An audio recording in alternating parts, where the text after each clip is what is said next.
আজ বানাবো আমলকির আচার। কিভাবে বানাচ্ছি দেখুন, পুরো ভিডিওটা দেখলেই বুঝতে পারবেন আমি কিভাবে বানাচ্ছি।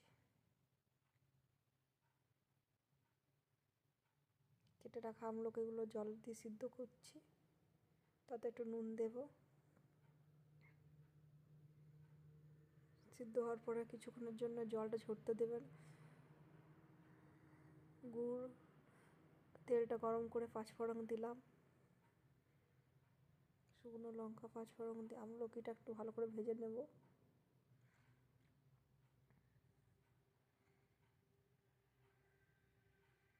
নুন দেব, হলুদ আর নুন।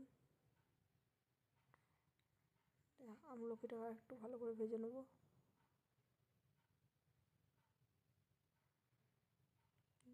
দিয়ে দেবো কাশ্মীরি লঙ্কা গুঁড়ো।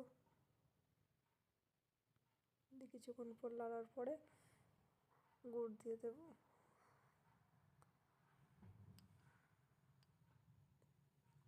গুড় দেওয়া, আপনার আমলকির পরিমাণ দেখে সেরকম গুড় দেবেন।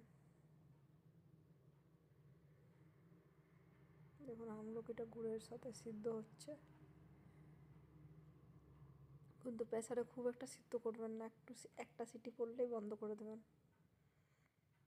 দেখুন এইভাবে আমলকির আচার বানাবেন।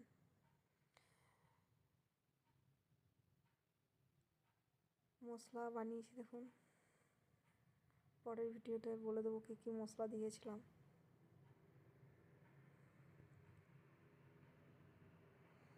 ভিডিওটা পুরোটা দেখুন, ভালো লাগলে একটা লাইক করবেন।